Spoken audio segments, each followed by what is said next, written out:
श्री स्वामी विश्वसंदेश एक सांस्कृतिक चळवळ या त्रैमासिकातील परमपूज्य श्री स्वामी स्वरूप सद्गुरू लाटकर काकांच्या अमृत दिव्यवाणीद्वारा प्रकट झालेल्या प्रबोधनाचा मराठी अनुवाद सादर होत आहे। विषय श्रीपाद श्री वल्लभांचं चरित्र, पुष्प 7। सादरकर्त्या वैशाली खोले।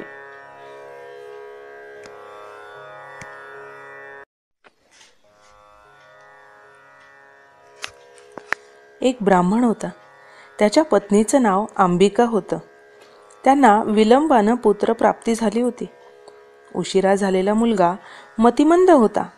त्याच्याकडे ग्रहण शक्ती नव्हती। त्याचे वडील वेदशास्त्र संपन्न असल्यामुळे ते त्याला शिकवण्याचा प्रयत्न करत, पण तो मुलगा अत्यंत मतिमंद असल्यामुळे काहीच उपयोग होत नसे। वडील रागानं त्याला शिक्षा करत, त्यामुळे त्याची प्रकृती बिघडत चालली होती। त्यामुळे अंबिका अत्यंत दुःखी होत होती। ही समस्या तिने श्रीपाद श्री वल्लभांसमोर मांडली। तेव्हा त्यांनी गायत्री उपासना सांगितली। असे सांगितल्यावर त्यांनी मुलाची मुंज केली। वेद अध्ययनासाठी प्रयत्न केले, पण व्यर्थ झाले। ही गंभीर परिस्थिती सहन न होऊन वडिलांचं निधन झालं। आई आणि मुलगा काळजीत पडले। जे मिळेल ते काम करून उदरनिर्वाह करू लागले। हळूहळू मुलगा मोठा झाला। वेडसर असल्यामुळे गावातील लोक त्याला मुलगी देण्यास तयार नव्हते। लग्न होणं अवघड झालं होतं। त्यामुळे आई आणि मुलगा निराश होऊन आत्महत्येस प्रवृत्त झाले।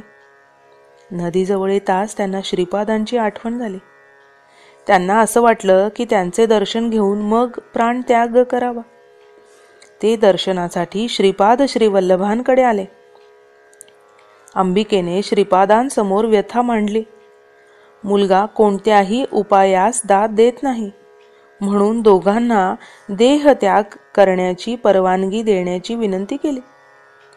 श्रीपाद म्हणाले, आत्महत्या करणं शास्त्राविरुद्ध आहे, अधर्म आहे। जो मनुष्य श्रद्धा निष्कपट मनानं शिवोपासना करेल, त्याचं संपूर्ण अज्ञान नष्ट होऊन मनोरथ पूर्ण होईल। म्हणून त्यांना प्रदोष व्रत करायला सांगितलं। त्यांनी मतिमंद मुलावर दिव्य दृष्टिक्षेप टाकून शक्तिपात केला आणि त्याच्या ब्रह्मरंध्रांवर हात ठेवून शक्ती प्रदान केली। त्याला ताबडतोब दिव्य ज्ञान मिळालं। तो वेदशास्त्र संपन्न झाला। श्रीपादांनी या मुलास आदेश दिला की कुरवपूर येथील नित्य पूजापाठ, वेदपठण ही सर्व जबाबदारी त्यानं सांभाळावी। प्रारब्धानुसार देहास सुख किंवा दुःख प्राप्त होतं। जीवात्मा ते क्लेश आपले समजतो, हा भ्रम निर्माण होतो। पण तो जेव्हा सद्गुरूंसमोर येतो तेव्हा भ्रम नष्ट होतो, तो सावध होतो। या नियमानुसार ब्राह्मण पुत्राच्या आईस शांत केलं, शिवोपासना करण्याची आज्ञा केली। शिवशंकर हे गुरुतत्वाने ओतप्रोत आहेत। त्यांच्या अधिष्ठानामुळेच दत्तात्रेयांना गुरुत्व प्राप्त झालं होतं।